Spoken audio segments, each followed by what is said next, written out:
Bienvenue dans Psy en coulisses. Aujourd'hui, Victoria reçoit une psychologue de l'éducation nationale EDO.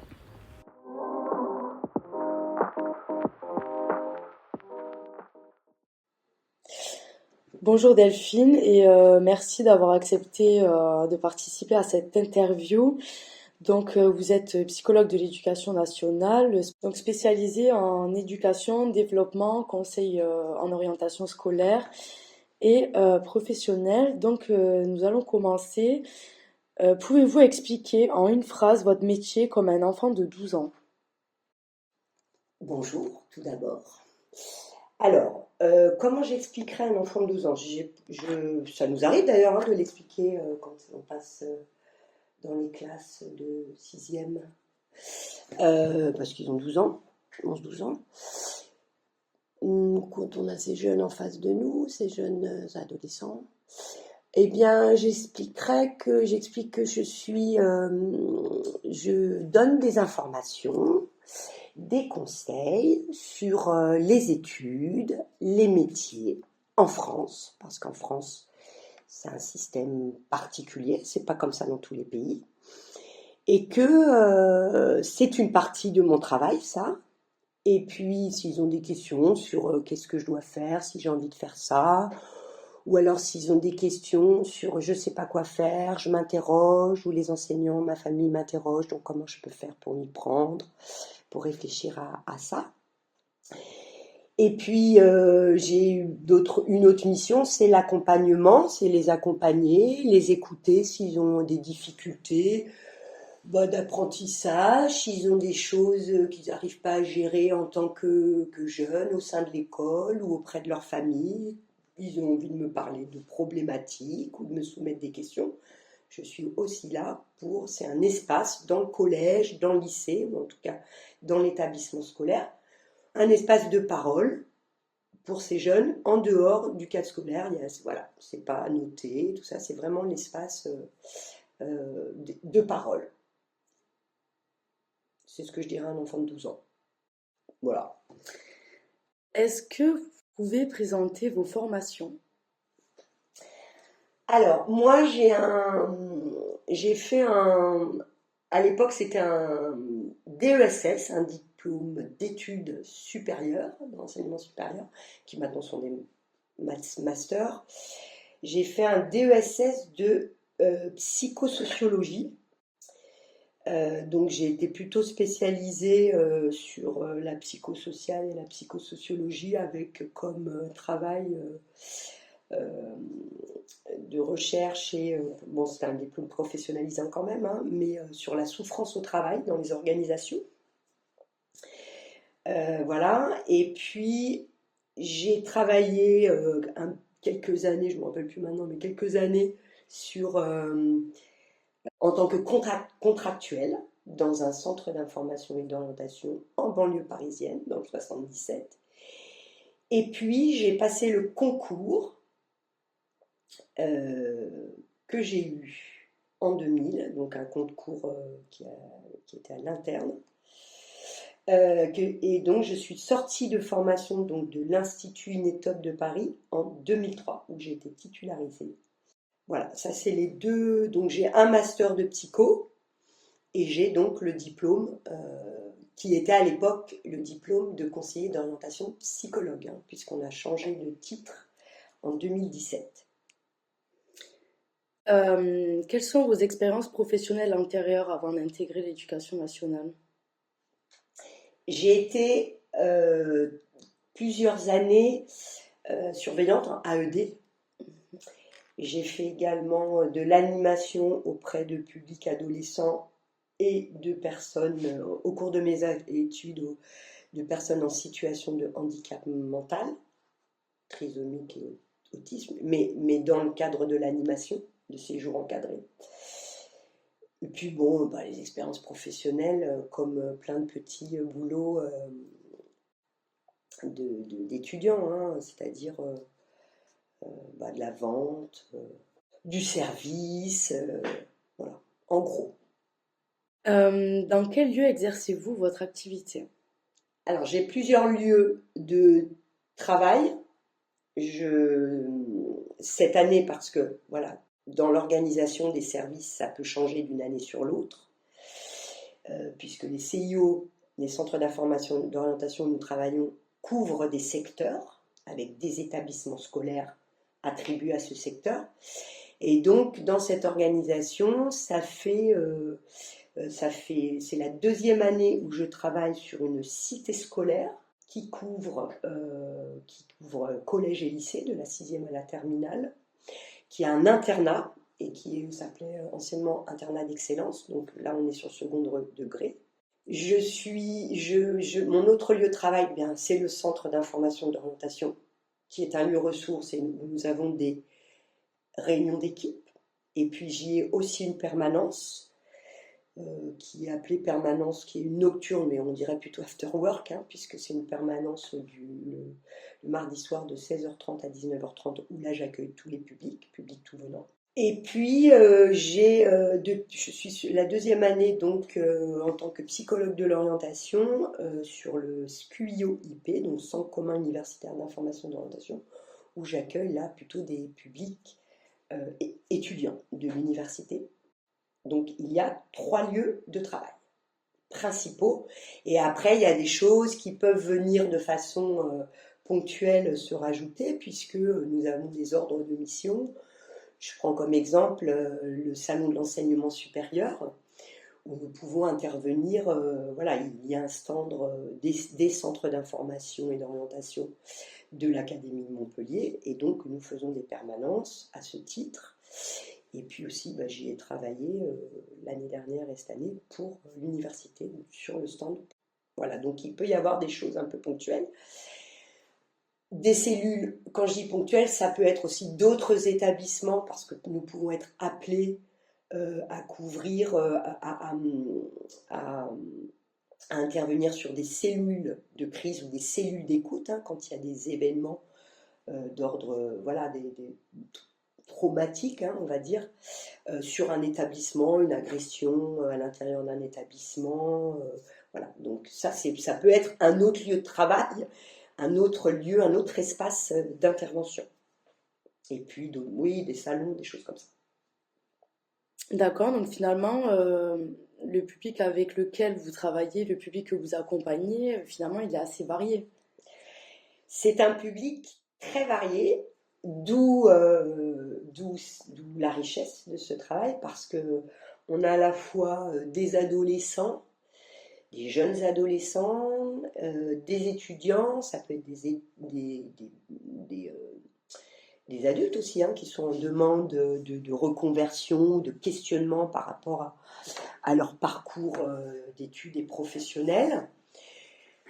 Et puis on a de plus en plus, depuis quelques années, peut-être depuis le Covid, mais c'était déjà avant avec le changement de nos missions, et bien avant, mais comme on nous a identifié plus comme psychologue, on a aussi des publics qui sont en demande d'accompagnement sur des questions qui traversent l'école et qui traversent les questions de la jeunesse, le harcèlement, des questions d'égalité entre les filles et les garçons, les phobies scolaires, les différents troubles comme le TDAH, voilà.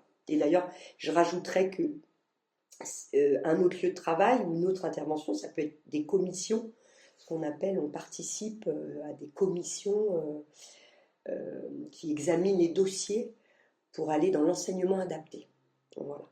Donc, oui, c'est un public très varié avec des problématiques très différentes. Alors, il y a des choses qui sont transversales, bien évidemment, mais c'est assez varié, tout à fait.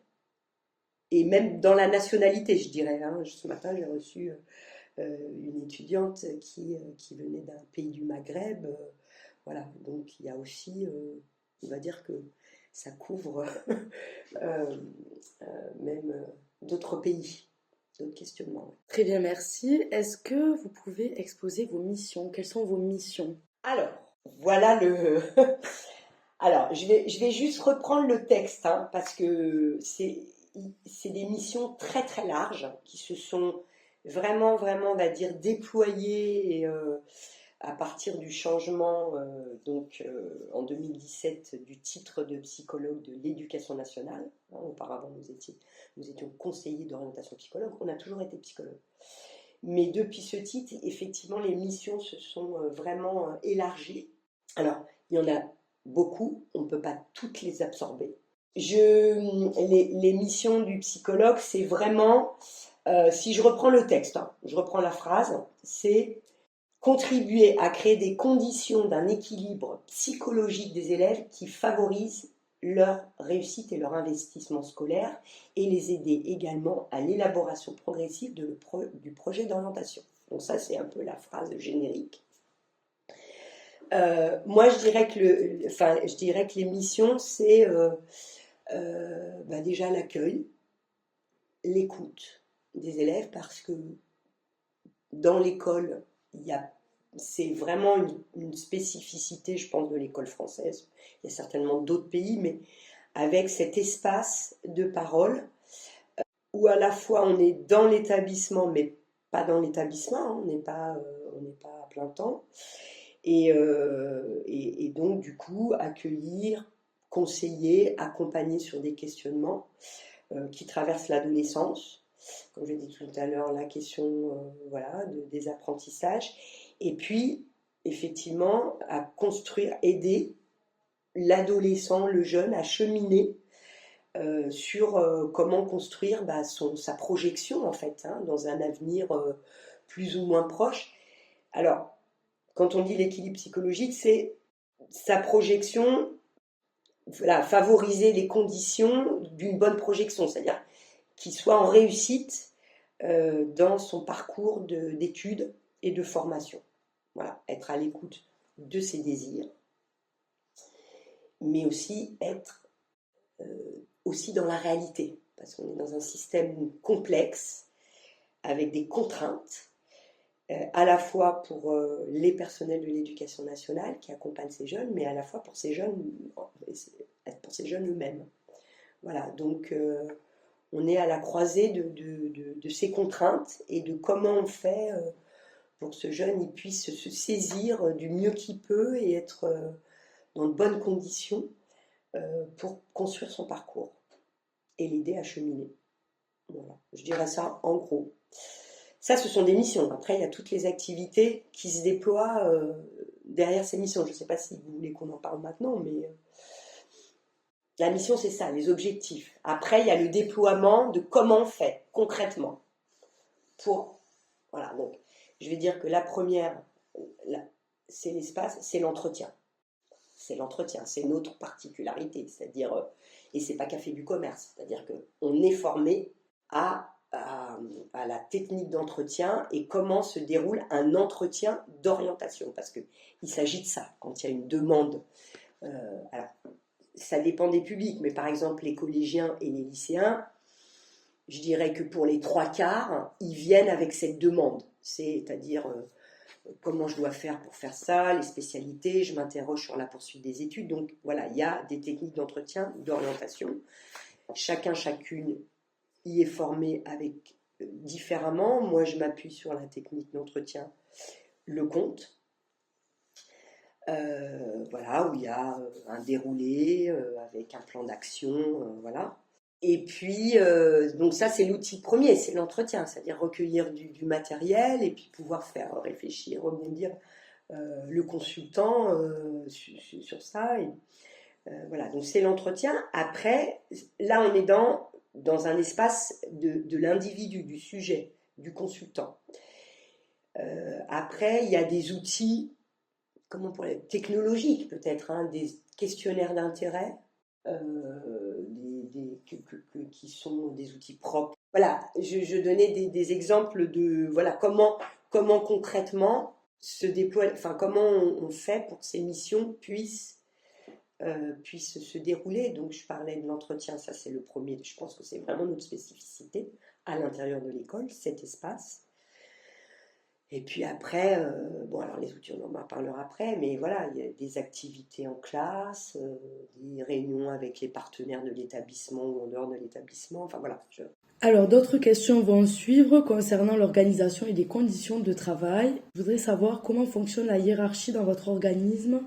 Par exemple, le degré d'initiative, qui confie les tâches, comment est organisée cette hiérarchie? Alors, il y a une hiérarchie qui est générale. On est sous, je sais pas comment dire, sous l'égide, ou en tout cas du chef dans un service qui est le service, le SAIO, le service académique de l'information et de l'orientation, où il y a un chef académique de l'information et de l'orientation et des inspecteurs, en tout cas pour l'Académie de Montpellier, 2 inspecteurs de l'information et de l'orientation. Après, en dessous, il y a des CIO, donc comme j'ai dit tout à l'heure, qui couvrent des secteurs. Dans un CIO, on a des psychologues de l'éducation nationale, la EDO, avec un directeur ou une directrice qui est issu du corps des psychologues de l'éducation nationale également. Voilà. Donc il y a une équipe avec un directeur. Et puis évidemment des postes administratifs.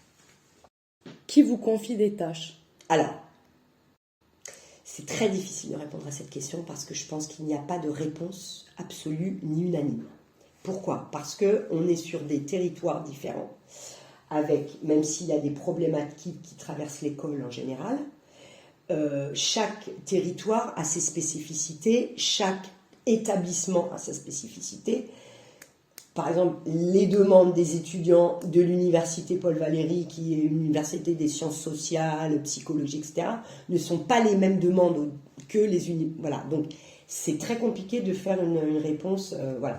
Après, on est dans une équipe, donc il y a des missions qui sont dévolues et on a des choses à faire par périodicité. Où là, c'est descendant, par exemple, pour faire des dossiers d'admission de candidature dans l'enseignement adapté, par exemple en SECPA, dans le secondaire, en collège notamment. Il y a un calendrier à respecter, on a des textes, nous on a des avis à donner, et voilà, ça c'est quelque chose qui existe sur toutes les académies et sur tous les CIO. Après, quand vous parlez de tâches, chacun adapte ce qu'il a à faire. Alors, l'entretien, il sera toujours là, etc. Les permanences dans les établissements. Mais les tâches varient beaucoup, je dirais, d'un établissement à un autre, selon la demande et la contractualisation qui s'est faite avec les équipes de direction et même les enseignants sur le travail à faire dans l'établissement. Et puis, ça varie aussi en fonction de chaque collègues. Il y a des collègues qui vont prioriser des actions plutôt que d'autres, selon leur sensibilité, selon leur obédience, s'ils sont plus d'obédience psychique. Donc finalement, vous êtes assez autonome sur les tâches. Ce que je veux dire, c'est que c'est pas le directeur du CIO qui vous prescrit des tâches, qui peut vous prescrire des tâches, mais dans le cadre de votre travail au quotidien, oui. Vous n'êtes pas régi par ça, quoi. Non, je pense vraiment qu'on a cette chance, effectivement, et je vous remercie de cette question, qu'on a cette chance de pouvoir effectivement avoir une certaine autonomie, c'est-à-dire la liberté de proposer des activités, des actions, des partenariats qui nous paraissent pertinents et légitimes pour les jeunes que l'on accompagne. Après, on ne décide pas seul. On est à l'intérieur d'équipes et il y a des demandes des établissements. Si je propose une activité dont le chef d'établissement me dit « non, moi ça ne me va pas, je ne vois pas les choses », voilà, c'est un travail de co-construction, d'accord ? Et des fois aussi, on a des commandes qui ne nous semblent pas pertinentes parce qu'on connaît les adolescents, on a une expérience et on pense par exemple que telle action, c'est pas... Voilà, donc tout ça, c'est toujours un peu... c'est en co-construction et il y a des négociations. Quand on travaille dans un établissement scolaire ou dans une équipe, il y a des ajustements à faire. Voilà, donc, mais c'est vrai qu'on a une certaine liberté. Quelles sont vos conditions de travail? L'environnement de travail, les moyens à disposition? Alors là, je ne vais pas du tout être souple. On est dans un contexte particulier politique, économique, avec des restrictions de budget partout. Et dans l'éducation nationale, les psychologues de l'éducation nationale, spécialité d'eau particulièrement, dans beaucoup d'académies, on est dans un moment où il y a des restrictions de budget de fonctionnement. Alors, un budget de fonctionnement, ça peut être les photocopieuses, ça peut être du matériel, du mobilier, des locaux qui sont insalubres, etc. Et puis, ça peut être des frais de déplacement, hein, c'est-à-dire des frais de déplacement. Vous savez que nous, comme on couvre des secteurs assez larges, eh bien, on a des remboursements quand vous avez un collègue qui travaille sur 3-4 établissements. Il a des déplacements à faire avec son propre véhicule, et ça jusqu'à l'an passé, c'était des frais qui étaient remboursés. Les budgets sont réduits, c'est très compliqué, et il y a des collègues qui vont sur leur propre denier. Voilà. Hein, et donc, après, voilà, il y a des choses qui s'organisent dans les CIO pour justement résister à ça, parce que du coup ça crée une inégalité de traitement vis-à-vis des publics, hein. Quand moi par exemple je ne travaille que dans Montpellier, je ne suis pas impactée par les frais de déplacement puisque je me déplace en vélo, voilà. Mais les personnes qui ont un véhicule et qui vont par exemple travailler à Saint-Gély-du-Fesque ou Ganges, hein, on a un collègue qui va jusqu'à Ganges, 1 heure de route, 2 heures même aller-retour pour aller à Ganges, il faut payer les frais d'essence. Ça c'est compliqué. Donc il y a des conditions de travail qui sont complexes et qui du coup créent aussi des tensions, des inégalités de traitement, hein, sur les territoires, et même des inégalités entre les collègues. Après, par rapport, moi j'ai envie d'insister quand même par rapport aux environnements différents, je pense que chacun le vit différemment, mais moi je trouve et j'apprécie beaucoup de travailler sur plusieurs lieux. Hein, même si ça peut être fatigant, ça demande une adaptabilité assez rapide. Travailler sur plusieurs lieux et dans un continuum, c'est-à-dire en allant de la 6e jusqu'à l'université, c'est quand même... voilà, on a un regard vraiment en distance et assez complet. Et voilà, ça c'est des conditions de travail qui sont plutôt avantageuses, en tout cas pour ma part. Est-ce que vous pouvez nous décrire un déroulement type d'une journée ? Alors je peux pas, non, puisque tous les jours sont puisque je suis sur plusieurs lieux de travail. Un coup le collège, un coup le lycée. Alors, on peut prendre un exemple, en choisir un. Alors, type de l'établissement où j'ai le collège et le lycée, j'ai une permanence. C'est-à-dire que j'ai une permanence avec des rendez-vous, il y a un agenda avec des rendez-vous alloués, avec des plages horaires pour les collégiens et les lycéens, où ils peuvent venir, ils s'inscrivent au rendez-vous à la vie scolaire et ils viennent me voir. Ça peut être aussi des familles. Ça, c'est une journée type, les rendez-vous. Après, certains jours, il y a des réunions d'équipe avec les partenaires, les infirmières, ce qu'on appelle les GPDS. Voilà, il y a des réunions. Mais la journée type, quand même, on va dire, celle qui se répète le plus souvent, c'est les rendez-vous individuels, de conseils, d'accueil, d'accompagnement psychologique avec les élèves ou les étudiants. Ça, c'est la journée type. Quelle est la quantité de travail en dehors et pendant le temps de travail ? C'est très... Par exemple, c'est très diversifié. Combien de jours par semaine ? Alors, c'est très périodique. Parce que vous avez des périodes soumises à un calendrier où on doit rendre des bilans, où on doit peut-être, par exemple, préparer un conseil de classe où moi, je n'assiste pas au conseil de classe, mais je suis en lien avec les professeurs principaux. Donc, ça me demande un temps d'échange avec eux, de rencontre ou alors de mailing, hein, d'échange, ou même par téléphone. Donc, c'est très périodique et... je peux pas dire par semaine il y a tant de travail en dehors ou pas. Non, je ne peux pas le dire. Il y a des semaines où je vais être sur mes jours qui sont pas devant public, qui sont pas inscrits à l'emploi du temps, où je vais devoir bosser chez moi, où je vais aller au CIO. Et puis il y a d'autres semaines où ce sera un peu plus léger. C'est très périodique. Je peux pas. établir une quantité de travail, c'est pas possible pour moi. Mais quand même, rapidement, on est soumis à peu près, mais on a le tiers-temps. Chez les psychologues, c'est très compliqué à évaluer. Sur les 35 heures, il y a 27 heures qui sont inscrites à l'emploi du temps avec le planning, les réunions devant public, c'est-à-dire le travail devant public. Et puis le reste, c'est du travail de formation, du travail d'écriture de bilan, du travail de contact avec les partenaires, du travail, faut lire les mails aussi, parce qu'il y en a de plus en plus, du travail, appeler des parents, appeler des partenaires, voilà. Et la formation, je crois que la formation, je l'ai dit.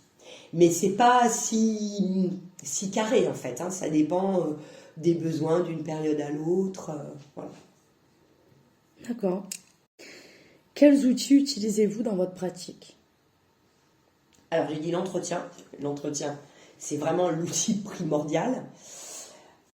Ça m'est arrivé, mais je le fais moins, je le fais plus d'ailleurs, d'utiliser par exemple dans des groupes le photolangage.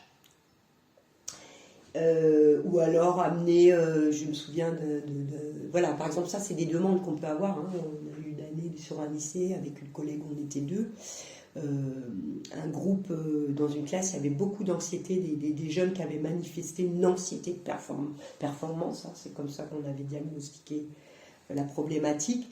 Et donc on avait proposé de faire un atelier sur 3 séances. Après ils nous ont demandé un 4e, où on avait amené des revues et on s'était fait, voilà, on avait un peu fait quelque chose un peu ludique, d'art, pour que les personnes puissent s'exprimer sur leurs ressentis par rapport à leur adaptation au lycée. C'était dans une classe de seconde. Donc voilà, il y a des outils, on peut créer un peu des outils, mais il y a le photolangage, et puis après, il y a les questionnaires d'intérêt, voilà, qui permettent un peu d'élaborer un peu des profils, entre guillemets, du moment, à l'instant T, de domaines professionnels sur lesquels les élèves pourraient se tourner, ou en tout cas commencer à avoir une réflexion. Puis après, on a des outils psychométriques. Nous, on a le WISC, donc ce qu'on appelle grossièrement des tests d'intelligence, et qui sont demandés pour élaborer des candidatures dans l'enseignement adapté. Puis après on a la VICE, qui est aussi un outil psychométrique pour les adultes, mais qu'on utilise beaucoup moins quand même, puisqu'on est plutôt sur le secondaire, jusque 16 ans. Voilà, ça c'est les outils en gros. Après, chacun a sa formation, ses spécificités, ses compléments. Voilà. Moi, je regarde beaucoup. Ça peut m'arriver de regarder des choses sur YouTube avec les élèves, de donner des tips comme ça sur l'anxiété. Voilà. C'est en gros les outils qu'on utilise. Très bien. Et quels sont vos partenaires ou associés dans votre travail? Les premiers partenaires, ce sont les élèves, les élèves et les étudiants, les collègues, le directeur, les inspecteurs, et après toutes les personnes qui interviennent autour des consultants en fait, donc les familles, les enseignants, les chefs d'établissement, les infirmières, les assistantes sociales, les AED, je le dis vraiment parce qu'on les oublie, qui sont une mine d'informations, d'échanges, et qui sont vraiment dans une relation avec les élèves de proximité. Dans certaines situations, les éducateurs mandatés, les psychologues qui suivent en dehors des établissements, les psychiatres. Voilà, un tas de partenaires comme ça qui interviennent dans la vie de l'élève ou de l'étudiant. Ici, j'ai eu à travailler, ou en tout cas à collaborer avec des personnes qui accompagnent des étudiants en situation de handicap, par exemple. À la fac, ça peut être des enseignants, des échanges avec des enseignants. Voilà, tous ceux qui gravitent, on va dire, et qui participent de l'accompagnement du consultant en fait, et ce qui me semble indispensable, c'est-à-dire que on est à la fois dans l'accompagnement individuel, dans l'individu, mais bon, c'est systémique tout ça. Hein. Et si on veut que ça se passe bien, on a plutôt intérêt à travailler justement en partenariat.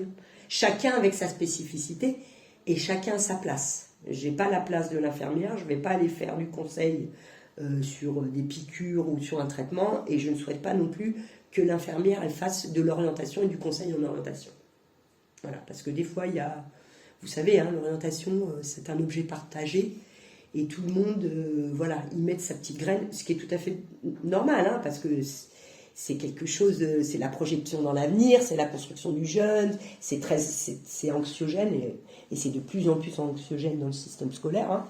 Mais des fois, il y a des prises de pouvoir, moi je les appelle comme ça, qui sont des fois pertinentes, mais je pense que dans la majeure partie, elles ne le sont pas. Parce que ces personnes-là n'ont pas la connaissance, comme nous l'avons, et l'expertise du système éducatif. Même si on ne sait pas tout, parce que nous ne sommes pas des dictionnaires de formation, mais on sait voilà, comment trouver les informations, et surtout essayer de mettre en harmonie les désirs voilà, du consultant et puis la réalité, quoi, le principe de réalité. Très bien, merci. Attente versus réalité du métier. Comment perceviez-vous ce métier avant de l'exercer et qu'en pensez-vous aujourd'hui? Alors, comme j'ai commencé en tant que contractuelle, j'avais déjà un peu une vision du métier. Moi, j'ai toujours voulu travailler, je parle de moi, mais j'ai toujours voulu travailler avec les adolescents. C'est un public avec lequel voilà, j'ai une sensibilité particulière. Et puis comme j'étais très intéressée par la question des conditions de travail et de la souffrance au travail, j'y ai trouvé du lien en fait, hein, le travail, la projection dans l'avenir, dans le travail. Voilà. Je ne me souviens pas avoir eu des attentes, j'étais déjà dans le métier en fait. Mais par contre maintenant il y a eu des... C'est-à-dire qu'il y a des choses qui se sont dégradées, il y a une complexité du système éducatif, des procédures d'affectation, d'orientation, parce que nous aussi on est dans les questions administratives, qui sont très lourdes et dont on n'a pas toujours, donc on n'a pas toujours de clarification, il y a des questions qui restent un peu opaques pour nous. Et du coup, le conseil, et puis il y a des règles qui changent hein, aussi beaucoup. Hein. Donc, le conseil est de plus en plus, en tout cas pour ma part, est de plus en plus difficile. J'ai du mal à donner des réponses quand il y a des questions précises, absolues. Et je le dis souvent, j'ai pas de réponse absolue en fait. Voilà. Et ça, c'est plutôt des attentes maintenant que j'ai, c'est qu'il y ait des clarifications, même si elles sont négatives. Il nous est de plus en plus difficile, je pense, d'accompagner au mieux. Parce que le système est de plus en plus opaque, pour moi, je trouve. Et puis toutes ces plateformes voilà, ce qui moi me pose problème, c'est toute cette dématérialisation de l'humain en fait. Hein. C'est-à-dire qu'il faut s'inscrire sur des plateformes, même pour le collège, pour certaines familles loin de l'école, loin des codes, c'est très compliqué. On nous propose maintenant de faire des entretiens en visio, voilà. C'est plutôt quelque chose qui maintenant, je ne sais pas si on peut le dire, une attente, mais en tout cas un désenchantement pour moi. Un désenchantement de comment faire au mieux mon travail et d'accompagner dans une vraie relation en fait, dans une vraie relation et une vraie rencontre à l'autre. Hein, c'est très lourd, très très lourd. Et pour les familles et pour nous. Donc je suis un peu désenchantée parce que du coup ça complexifie le métier, l'accompagnement. Et en plus, je pense que ça rajoute à l'angoisse des consultants et de leurs familles. Et puis après, il y a une réalité de l'offre et de la demande hein, dans ce système. Hein. On voit bien au niveau des masters, tout le monde n'a pas les masters qu'il souhaitait, tout le monde n'a pas de master. Au collège et au lycée, c'est pareil. Les collégiens font des vœux sur des formations professionnelles et ils n'ont pas forcément la place qu'ils souhaitaient, ou en tout cas leur premier vœu. Donc tout ça, ça crée de la frustration, de la colère, de la tristesse, de l'anxiété.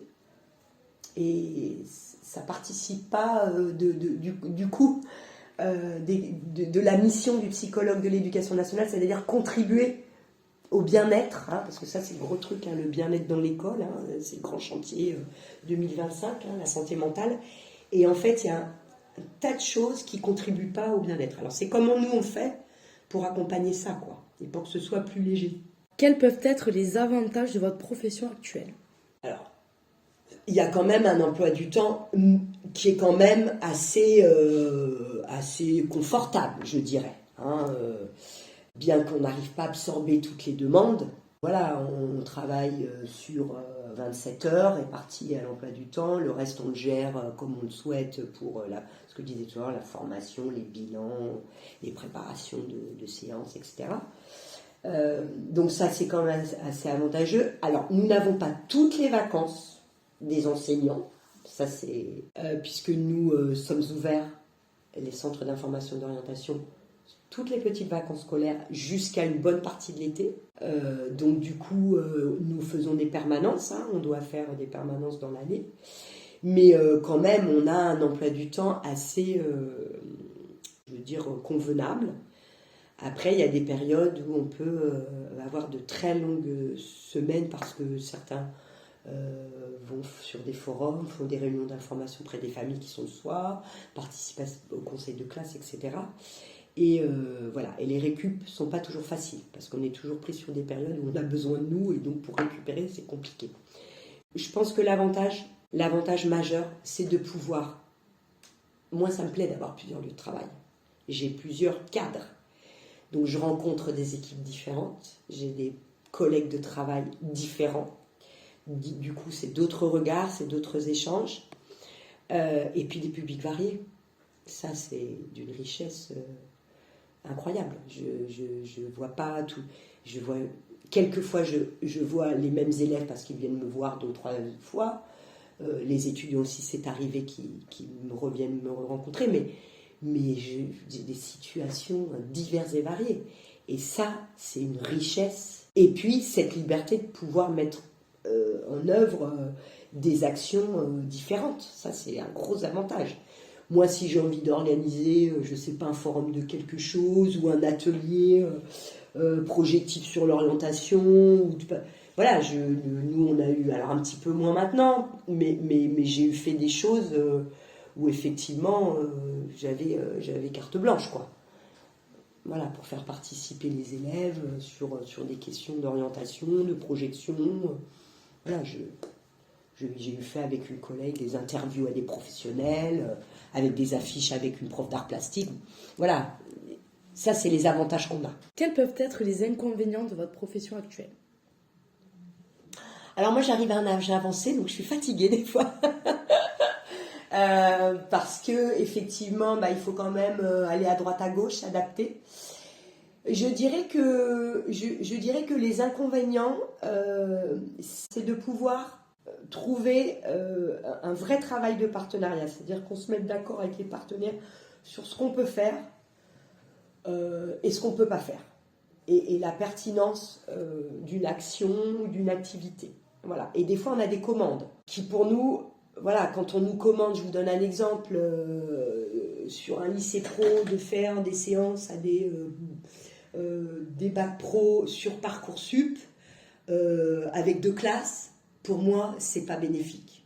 C'est pas pertinent parce que vous avez 2 classes de jeunes qui sont là avec un diapo.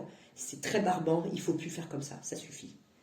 Faut faire des ateliers, etc. Et puis en plus, quand vous avez les profs qui leur disent vous ne pourrez pas aller en BTS, vous êtes de bac pro, voilà, il faut trouver la pertinence. Mais des fois, on a des commandes qui sont très descendantes des chefs d'établissement. Il faut savoir que les chefs d'établissement ne sont pas nos supérieurs hiérarchiques. Et ça, parfois, il faut le rappeler.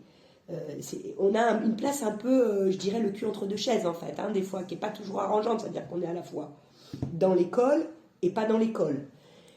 Mais on est aussi conseiller technique auprès du chef d'établissement. Donc on doit pouvoir parler de ces questions de qu'est-ce qu'on fait au regard de la spécificité de l'établissement, de la population, et puis des formations dispensées, qu'est-ce qui est pertinent de faire ou de ne pas faire et comment le faire pour que ça ait un impact favorable et constructif pour les jeunes.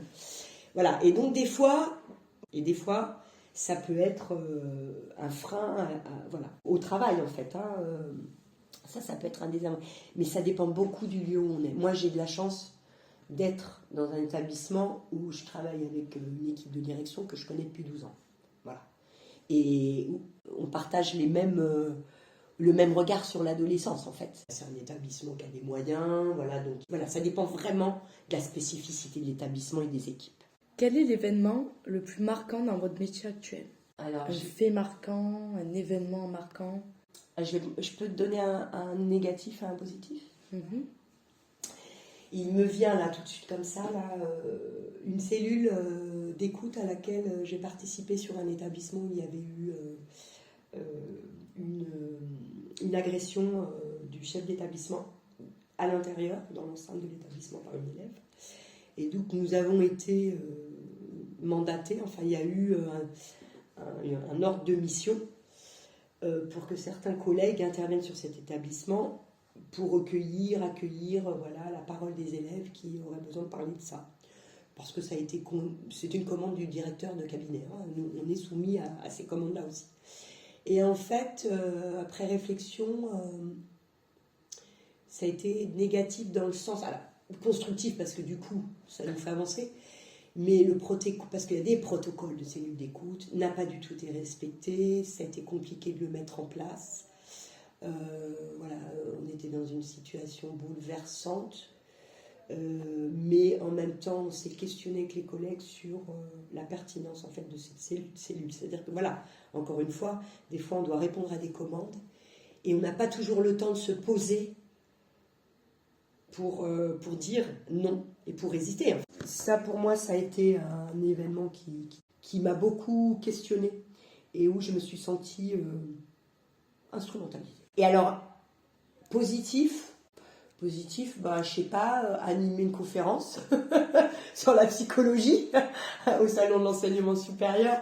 Non, mais vraiment, ce qui moi vraiment me ravit, et ce qui fait que je suis encore là, mais vraiment ce qui fait que je me raccroche et que j'ai plaisir, c'est la rencontre. Voilà, c'est la sphère de l'entretien individuel, l'accompagnement. Faire rebondir l'autre personne à travers l'entretien sur sa situation personnelle, familière, son histoire, parce que l'orientation c'est l'histoire de chacun en fait, c'est l'histoire, c'est comment je me situe à un instant T par rapport à mon histoire, à mon éducation, à l'histoire avec un grand H, hein, c'est-à-dire qui suis-je dans cette grande histoire, dans le contexte politique, socio-économique, et qu'est-ce que j'ai envie d'avoir comme rôle en fait dans l'histoire et dans cette société, et comment je me situe en tant qu'individu. Donc pour moi, ça c'est toujours une rencontre. C'est une rencontre, un échange, et c'est vraiment ça qui m'enchante, en fait. Comment gérez-vous la mise à distance face aux situations difficiles? Alors, ben justement, je parlais tout à l'heure il n'y a pas de ça a été très difficile de faire une mise à distance dans cette cellule d'écoute. Quand on est arrivé, il a fallu prendre les choses tout de suite en main. Voilà, on a quand même pris, j'ai dit aux collègues, il faut qu'on se pose 5 minutes, il est urgent d'attendre. Vous savez, des fois on est pris dans cette espèce de truc de l'activisme, faire pour faire. Et je pense que notre spécificité de psychologue à l'intérieur de l'éducation nationale, c'est de dire, on fait, mais c'est quoi l'objectif? C'est-à-dire, c'est l'analyse de la demande. Vous me demandez de faire, pourquoi? Vous m'envoyez cet élève, c'est quoi l'objectif? Vous voulez qu'on fasse une cellule d'écoute? C'est quoi l'histoire? Pourquoi? On se pose. Voilà, moi j'ai toujours une phrase qui dit « il est urgent d'attendre » pour réfléchir et analyser la demande. Donc la mise à distance, par exemple à certaines commandes et peut-être des gens un peu autoritaires qui sont... Voilà, je crois que c'est compliqué. Et là, ça dépend beaucoup de la personnalité de chacun déjà, hein, de l'expérience. Je pense que pour les jeunes qui arrivent sur le terrain ou des contractuels, c'est pas facile de mettre à distance, quoi. Mais après, je ne sais pas si j'ai bien compris le sens de la mise à distance. Pas se laisser imprégner au niveau psy. Alors, ça peut dépendre. Ouais, alors le deuxième truc de mise à distance, c'est ne pas se laisser envahir psychiquement, on va dire, et émotionnellement par des situations difficiles, parce qu'on en traverse des situations difficiles, hein. Des étudiants en situation de précarité, des jeunes qui ont un visa étudiant, mais qui n'ont pas eu de master, qui doivent repartir dans leur pays, des jeunes qui ont traversé des violences sexuelles, enfin bon, tout un tas de trucs, hein, qu'on entend, voilà, qui traversent la jeunesse et l'école. Des fois, même à mon âge, et même après, je suis arrivée en 2000, ouais, j'ai commencé en 2000, donc ça fait 25 ans, ben des fois on part le cœur lourd. On part et le cœur lourd parce que c'est dur, on se dit, oh là, jeune. Et puis des fois, ben, on n'a pas de piste pour avancer, on n'a pas de réponse, car on n'a pas de lueur. On est dans des situations, en tout cas pour ma part, une situation de blocage où moi, de ma fonction, je ne peux rien apporter. Et ça, c'est difficile. Et encore maintenant, des fois, je sors de certains entretiens et je me dis, purée, là, je peux rien faire. Et ça, c'est difficile. Alors, c'est peut-être le syndrome de l'infirmière, j'en sais rien, mais ça, c'est difficile. Donc, bah, comment on met en distance? Bah, on va boire un coup. Hein. On parle à son compagnon, sa compagne. Et on s'en parle avec les collègues. Ça, c'est très important et je vous remercie de cette question parce que, pas partout, mais nous, on a des collègues qui sont formés à l'analyse de pratique et ça, on s'en parle. Qu'est-ce que je fais de cette situation? Je ne sais pas comment faire. Donc des fois, il y a des réponses auxquelles on n'a pas pensé parce que c'est complexe l'orientation, c'est pas un sujet scientifique, voilà. Hein. C'est pas une science dure là où il y a des réponses. Hein. On fait pas les marqueurs pour un cancer et hop, il y a une chimio et tout ça. C'est pas comme ça que ça se passe. Là, je fais le parallèle avec du soin, mais on a voilà l'analyse pratique. C'est pour ça que les équipes, c'est important une équipe dans un CIO pour pouvoir. D'abord, il y a les textes, il y a les textes de référence, les circulaires, les choses qu'il y a à faire institutionnellement. Mais il y a aussi ce que chacun traverse dans son établissement et les situations et les échanges. Du coup, tiens, qu'est-ce que tu penses de ça? Et se faire avancer sur les questionnements. Ah ouais, mais t'as pensé à ça? Ah oui, voilà. Et ça, c'est indispensable. Moi, si j'ai pas le CIO, si j'ai pas le travail d'équipe, je suis en dépression. C'est-à-dire que voilà, c'est ça la mise à distance aussi. Merci. Vous sentez-vous épanoui dans votre travail? Ça aussi, c'est périodique. Il y a la périodicité. Oui, en général, oui. Je pense que j'ai acquis une expérience. Mais j'apprends toujours. Et là, avec cette deuxième année à l'université, j'ai énormément appris.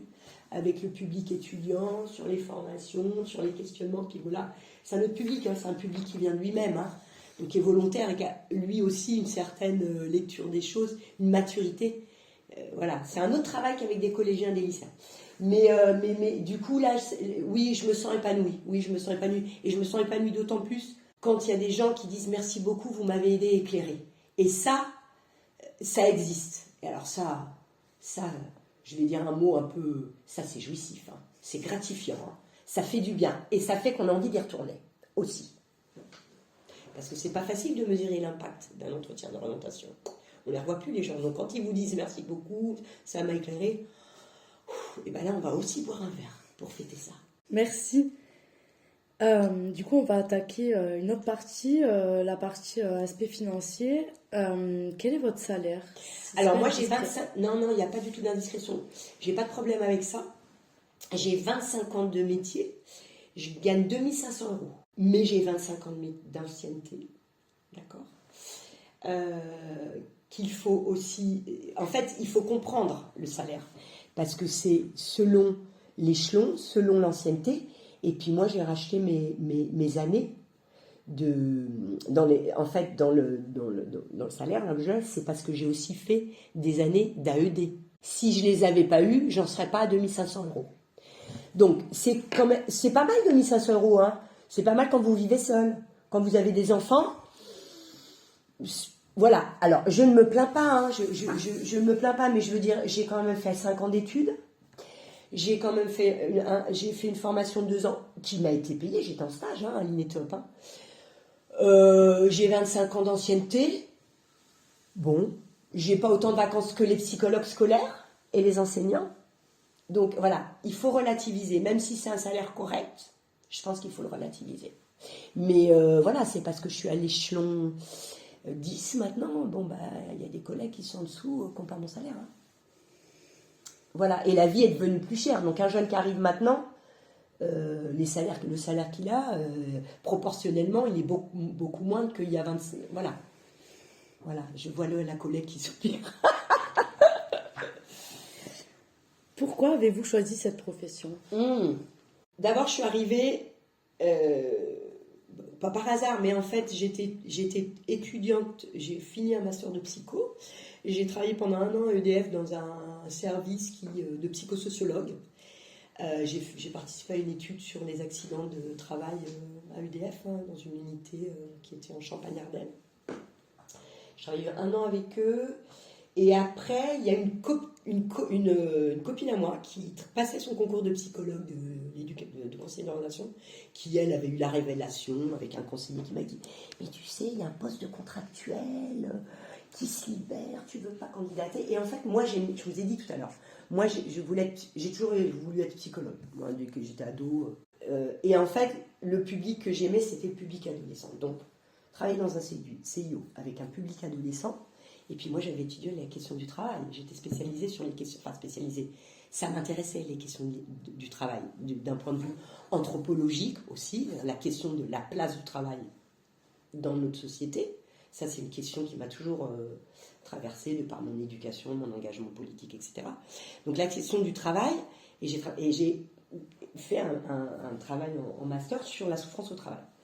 Donc en fait, je trouvais que, du coup, il y avait du lien dans tout ça. Hein. Le travail, la place du travail dans notre société, dans la jeunesse, et donc les jeunes, puisque j'avais fait de l'animation, que j'aimais ce public. Voilà, donc en fait, je trouvais que ça cochait bien les cases de mes intérêts. Donc j'ai été contractuelle pendant quelques années, et puis après j'ai passé le concours. Et puis alors, je dois le dire quand même, hein, on ne va pas se voiler la face, la sécurité de l'emploi. Voilà. Fonctionnaire, passer un concours, voilà, je suis quand même à l'abri, hein, je veux dire, même si la question du salariat peut être remise en cause des fois, je suis quand même, voilà. Des fois je me plains, on se plaint, mais je me dis, je suis pas en Afghanistan, je suis pas une femme en Afghanistan, je suis pas en CDI, je suis pas, voilà, j'ai un travail qui est riche quand même. Merci beaucoup. Et enfin, dernière question. Quel conseil donneriez-vous à quelqu'un qui voudrait exercer votre métier? D'abord, comme pour tout métier qui intéresse quelqu'un, c'est pas seulement de lire des fiches, hein, évidemment, des fiches descriptives de métier, parce que il y a ce qui est écrit et prescrit, et puis après, il y a le principe de réalité, quoi. Puis il y a le visible et non visible. Donc j'irai interviewer des collègues, j'irai passer du temps avec des collègues, même des entretiens. Hein. Vous savez, les personnes, quand vous les questionnez sur leur travail, quel que soit, ils aiment parler de leur travail. Parce que c'est un rôle dans la société. Donc voilà, et puis je dirais, toujours continuer à lire, à se former sur la question de l'adolescence, et puis être créatif. Je sais, c'est compliqué de donner un conseil, parce que ça dépend à quel niveau on se situe, mais j'aurais envie de dire qu'on a envie de jeunesse aussi, qu'on a besoin de jeunesse, de nouveaux regards, de croiser de nouveaux regards. Et j'inviterais vraiment les personnes à faire cette profession s'ils sont sur les questions adolescentes et les questions du travail et de l'école.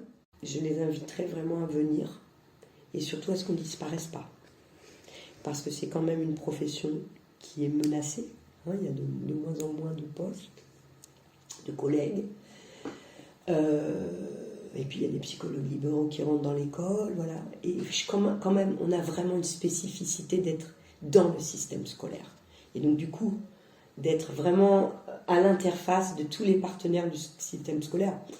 Ça, je pense qu'il y a peu de professions qui permettent ça, quoi. Donc, moi, je les inviterais à venir nous rejoindre et à partager nos connaissances, nos expériences et nos connaissances, parce que les collègues de maintenant, qui sortent de master, les masters ont évolué et tout, ils ont plein de choses à nous apporter, plein. C'est super d'avoir le regard c'est pas toujours très confortable, mais je trouve que, non, moi, je les invite à rejoindre pour un peu aussi donner un nouveau souffle dans ce que j'ai envie de dire. Très bien, merci beaucoup pour les réponses que tu as apportées à ces questions. Merci à toi parce que c'est toujours chouette de pouvoir parler de son boulot.